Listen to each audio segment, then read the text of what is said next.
Fire Emblem has been on the rise for a while now. Since Awakening's popularity, sales have been skyrocketing. But in the rush, some of the smaller and more nuanced accomplishments of the series are being overlooked. In this new series of videos, I'm going to take a look at some of the highlights Fire Emblem has to offer in terms of design, storytelling, and presentation. This episode, we're going to take a look at Chapter 11 of Fire Emblem Path of Radiance, Blood Runs Red. Blood Runs Red is Chapter 11 in Path of Radiance, and is a great example of using in-game mechanics and dialogue to world build and develop characters, not to mention provide a fun, engaging map to boot. Passing through rural Crimea in order to board a ship to Benyon, the Grill mercenaries enter the port town of Toha to discover a peculiar attitude the townspeople have adopted. The dialogue before the chapter on how the townspeople feel about the Crimean invasion is very enlightening. Ike expects them to be panicked, fearful, sad. Their country has fallen. But instead they go about their lives as if nothing happened. To the townspeople, it doesn't matter who rules them. As long as they can work their fields and stay alive, they don't give a damn who's in charge. Soren has some particularly harsh words for the villagers, saying he has no sympathy or pity for them as they are cowards only looking out for their own hides. I just love how the game explores themes like this throughout the narrative. It adds spice and flavor to a fairly typical story. Knowing the attitudes and feelings of these locals helps make the world feel more alive and engaging. The dialogue further builds the world by looking at how the policy of leaders can totally disconnect from their citizens. The government of Crimea promotes positive relations with the Lagoons, or the shapeshifters, but even still, the average Joe refers to them as subhumans and discriminates against them, going as far to side with their invaders from Dayan against the shapeshifters from Gallia, their supposed ally. Fire Emblem games often have characters who have experienced slavery, but rarely does it delve into the intricacies of ingrained societal racism. This is all before the chapter even begins. It sets up the environment and setting for the coming battle flawlessly. There's even a minor plot among Ike and the local vigilantes, with whom he develops a brief friendship, and you even get a weapon that you can't get anywhere else before you have to cut them down in the actual battle. The scenes just before gameplay commences are particularly impactful. We see the calm, peaceful citizenry of the country we're trying to save turn against our ally Ranulf and publicly beat him in the streets while yelling slurs at him. I'll admit, it looks goofy on the map, but it was still impactful. We see people, the people we are fighting for, acting in a very disturbing manner. It really hits the shades of grey here in comparison to the black and white nature of other games. Alright, now on to the chapter itself. The goal and design is fairly simple: arrive at the ship. But multiple gameplay elements throughout the chapter help make it much more dynamic than just that. First off, we have Zahark among the vigilantes. This presents the player with an objective almost immediately. Most experienced players know, if a character has a special portrait and is not a boss, it's most likely a recruitable character. So, right off the bat, the player has an objective other than kill the enemies and arrive at the ship. Also presented to the players are open houses they can visit for items.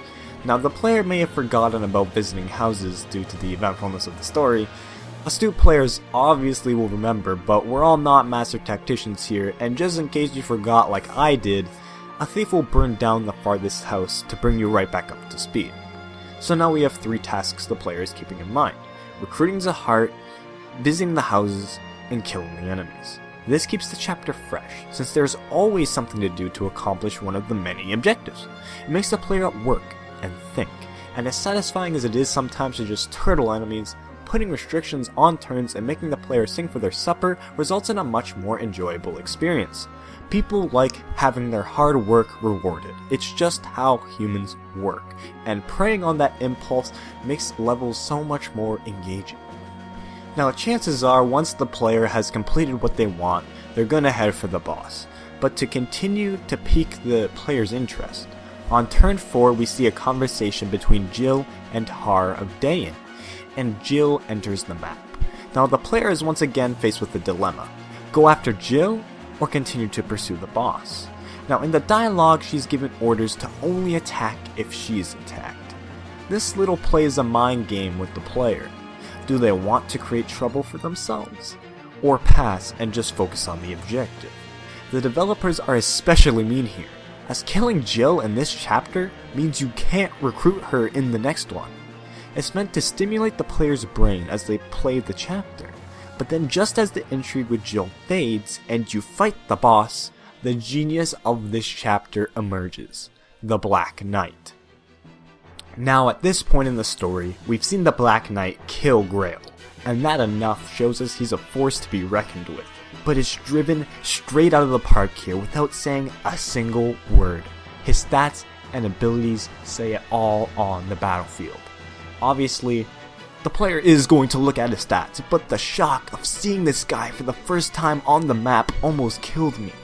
In comparison to your units at this point, the Black Knight is untouchable.